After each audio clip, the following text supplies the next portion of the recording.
Hey everyone, this is Dave Dubeau with another episode of the Property Profits Real Estate Podcast. And today it's a true pleasure to be interviewing Tahani Abunareh. And Tahani, how are you doing today? I'm doing fantastic. Thank you, David, for having me on here My on as pleasure. a And guest. Tahani, I'm really hoping that I didn't completely destroy your last name, It's even okay. though you were nice enough to spell it out for me. But if you're not familiar with Tahani, she is a very, very experienced real estate entrepreneur, over 25 years in this field. And what's really cool about Tahani, even though it makes me feel a little bit left out, is the fact that her focus for the last few years has been really, really, really all around how to help women get into real estate investing, how to help women create wealth for themselves. Because I can't remember who said it, but I heard a long time ago, a man is not a plan. And that's very Yes. good. And this actually hits home for me as well, Tahani, even though I am a man.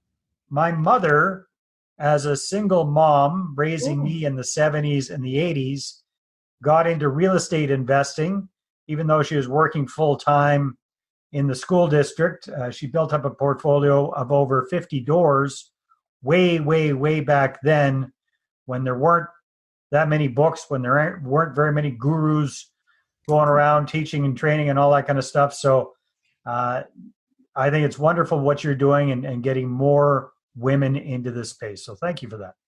oh, thank you. Thank you so much. And I believe also it's one thing when one person wants to, to do something, but it's another thing when also the audience or the client is ready for that thing. So when they both meet at the right time, the right place, that's when magic happens.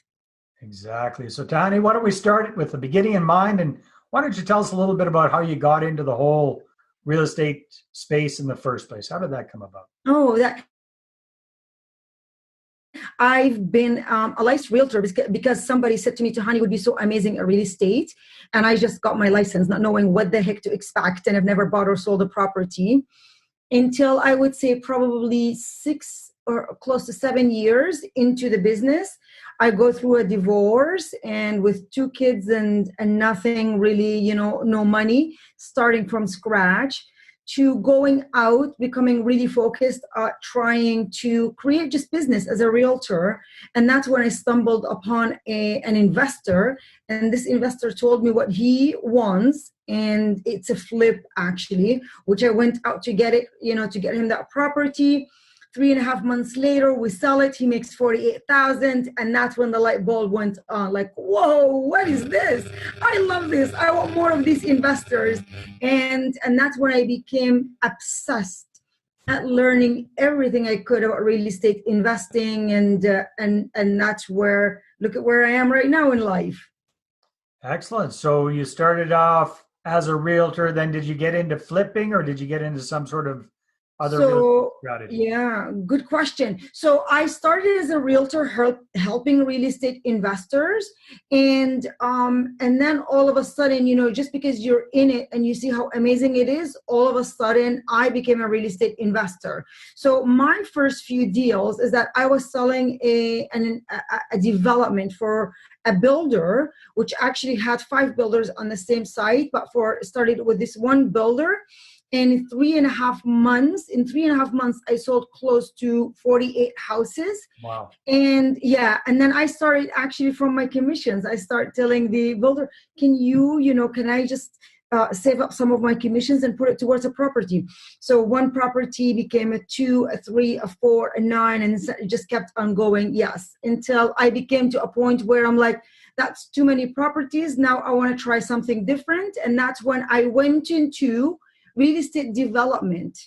So a little bit different than most investors. And I started and I built my first small development in 2009, Dave.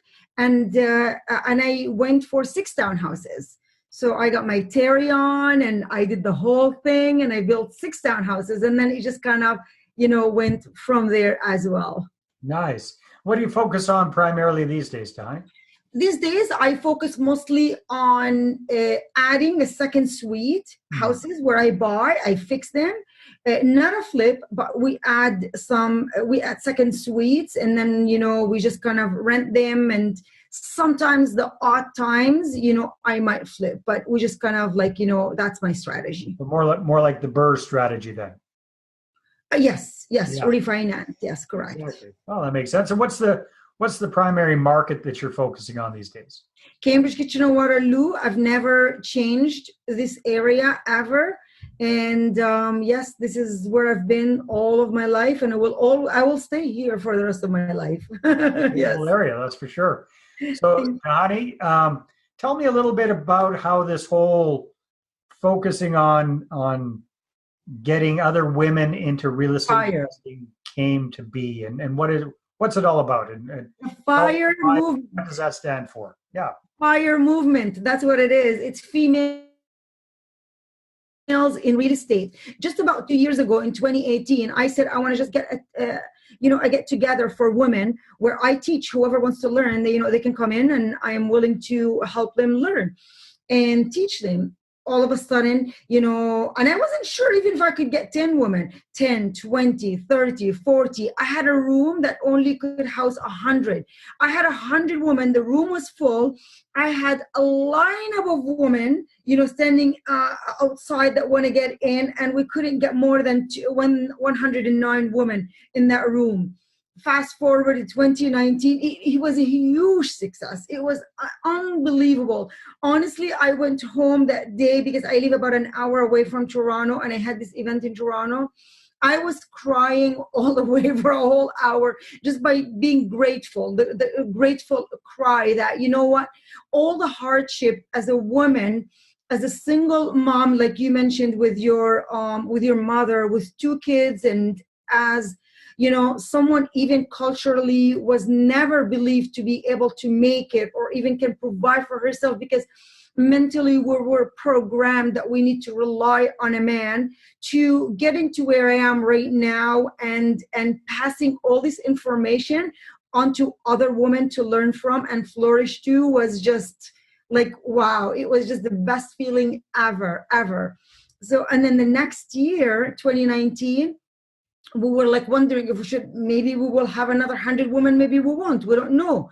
But we ended up almost like 4 times that. So we got a lot of women, and to the point again where the room wasn't big enough, and we thought, okay, thank you, universe, we're hearing it, to the point where I've launched Females in Real Estate podcast. And it became number 3 on the top 100 business podcast, which was again incredible. So I think the women are ready. That's all I'm saying, Dave, is that I think when your mom and I were beginning this journey, there were no mentors and there were hardly any coaches that we could hear of. And right now, oh gosh, I would have paid so much for that. So right now, there is people like your mother, like me, and a few other women that I know that are leading the way for others to say, you know what, there is no excuse. You can do this too.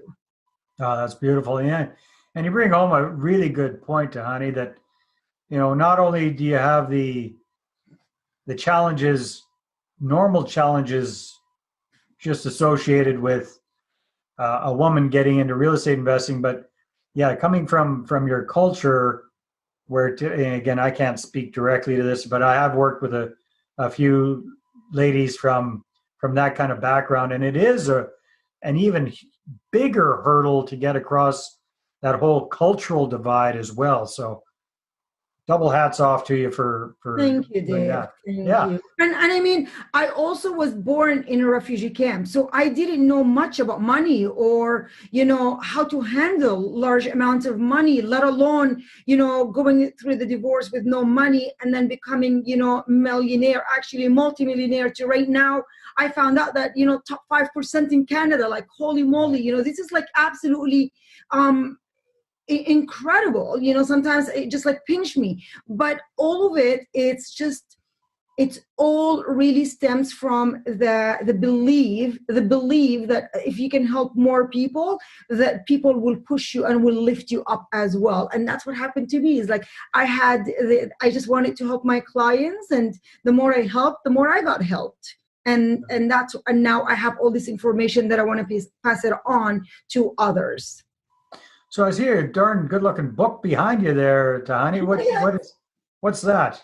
Yes, I can't believe it. Wiley and Sons, they approached me a few years ago to come and write a book from a realtor perspective of how, when investors are looking to buy a property, how to approach a realtor, how to find an area, what questions to ask, and so on and so forth. And this is what was born. Even though English is my second language, they told me, just give us the information and we'll put it together, and here you go. And 100% of the royalties I actually donate to care.org. I don't even make a penny off of this. This is my way of giving back. That's beautiful. People can get a hold of a copy. Can they get that on Amazon? Yes, Amazon.ca.com, chapters all across, yes.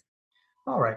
So, Tahani, what would you say are some of the biggest challenges that women have getting into real estate investing in 2020? What are some of the things that you see getting in their way or making it more difficult for them than, say, for example, men?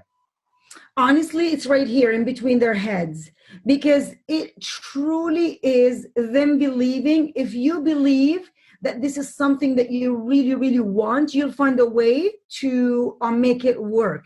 Yeah. And if you believe it's going to be too hard, then it's just an excuse. Because even if it's too hard, there's others that have already paved the way. All you have to do is step up and say, you know what, I'm going to start asking questions. And I just feel like it's their own insecurities of the knowing that they too can actually have the financial freedom that they really desire and wish for. Yeah, it's really interesting that you say that, Tahani, because I look at how things have evolved with the people that I work with over the years, and it used to be, way more men than women, and now it's still more men than women, but it's starting to even out. And some of my most successful students these days, some of my most successful clients when it comes to attracting investors and raising capital, which is what I focus on, are women. They're amazing at it. And like you say, when they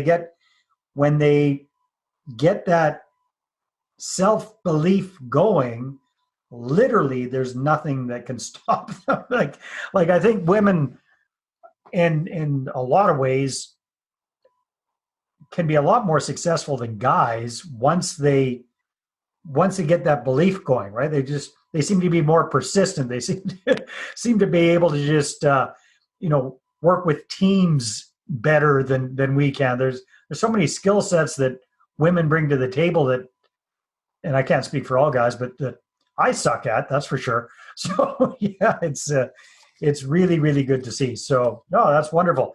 And they bring something different to the table. That's what I love about it. And then some of the women, they might say, oh, you know what, but I leave it up to my husband. Well, I think together would even make a better team, because he brings in something and she brings in something, and then together they make it a better team. And at the end of the day also, even for all the husbands and the men that I help and my clients, I always say, where's your wife? Where is your daughter? Where is your sister? Because together, everybody has a different talent, and you're right, actually, they would make really amazing investors, because they have more patience, they can connect better with maybe tenants, they can juggle more things at once, where men are more focused on one thing versus many things, but women can juggle the things together. So they bring in a lot of amazingness into the whole, formula of real estate investing. Exactly. All right, Tahani, we're running low on time when we're having fun here. So if people want to find out more about you, more about FIRE, more about what you're up to, what should they do? Just go to tahani.ca, Tahani, tahani.ca, and over there they'll find everything they need to do to find about fire, there is freebies, there is videos, there is a lot of, information for them so that they can really, no excuse. With all of that information, they can at least take their first step towards doing something, because at the end of the day, we don't need to know the whole process at the beginning. All we need to know is the first step, and then second step, and then the third step, and so on and so forth. Very well said. Tahani, thank you very much for sharing some of your wisdom today. Thank you so much for having me on, and thank you to everyone that's listening. All right, everybody, take care, and we'll see you on the next episode. Bye-bye. Well, hey there. Thanks for tuning into the Property Profits podcast. If you like this episode, that's great. Please go ahead and subscribe on iTunes. Give us a good review. That'd be awesome. I appreciate that. And if you're looking to attract investors and raise capital for your deals, then I'm going to invite you to get a complimentary copy of my newest book, right back there. There it is. The Money Partner Formula. You can get a PDF version at investorattractionbook.com. Again, investorattractionbook.com. Take care.